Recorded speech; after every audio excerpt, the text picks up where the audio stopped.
anggota dewan. Yang pertama masalah banprop, yang kedua masalah tadi Bapak sampaikan kan setiap pengusulan ini kan langsung masuk ke pusat kan? Iya sekarang. Iya. Nah sedangkan setahu kami ini kan di pusat ada 2 kementerian ya Pak. Yang buat kami ini sebenarnya ini mau ke Mendagri atau ke Mendes PDTT Pak ya? Oh untuk desanya? Iya.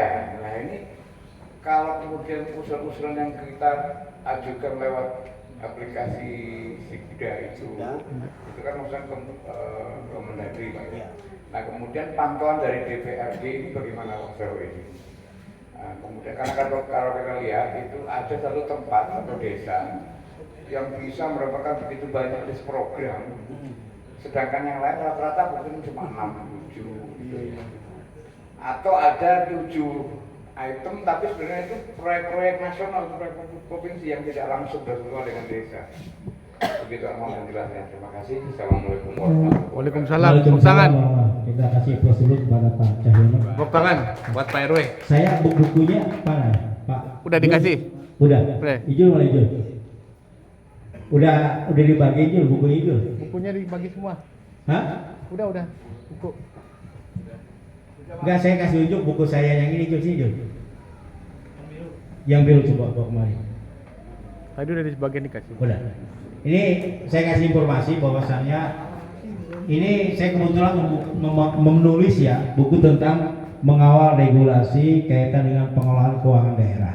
Ini sebenarnya potret daripada Sibda Pak Cahyono nih.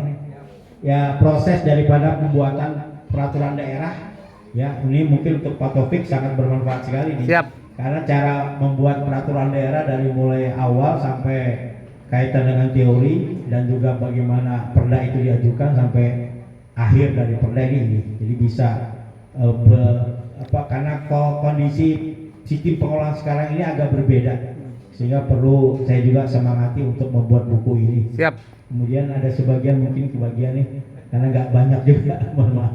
Jadi Pak Cahyono yang pertama masalah Pemdes dengan bantuan desa Bandes itu ada rumusnya Pak, sesuai dengan kemampuan daripada provinsi dan di situ berdasarkan ada jumlah penduduk, ada jumlah yang miskin, ada rumusnya itu.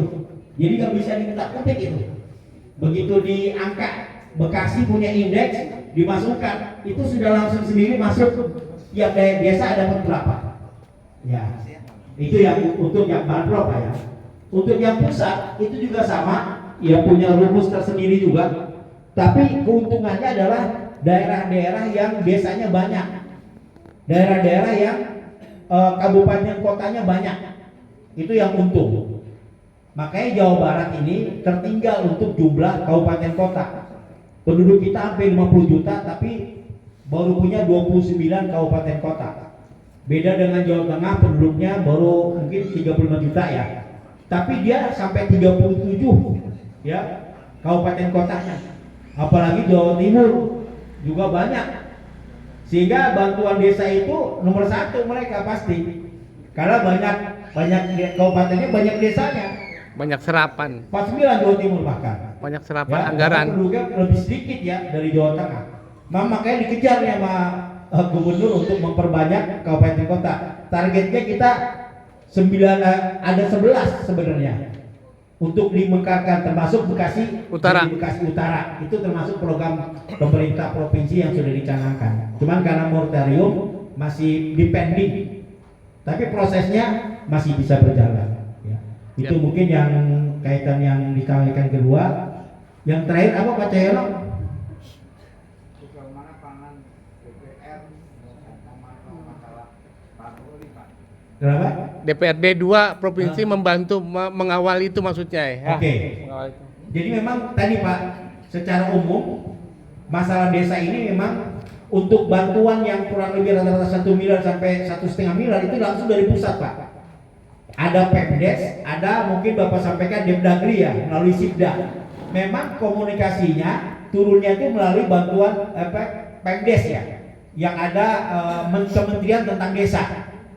Ya, secara koordinasinya mereka sebagai pengontrolnya untuk di lapangan. Ya, maka aturan-aturan juga turunnya dari 2 instansi ini, ada Kementerian tentang Desa, ada Kemendagri yang tentunya menganut sistem keuangan pemerintahan daerah termasuk desa. Yang ini menjadikan kepala desa di Indonesia ini banyak yang terkena masalah gara-gara salah cara menggunakan dana bantuan desa yang dari pusat itu. Jadi kami sama Pak di provinsi juga memantau termasuk di Kabupaten Bekasi, tapi memang jalurnya adalah ada satu pengontrolan yang lebih diperkuat dari bidang Kementerian Desa dan dari Kemendagri ya, Departemen Dalam Negeri, yang bentuk penurunan anggaran yang di tingkat desa. Itu mungkin bisa sedikit yang saya sampaikan.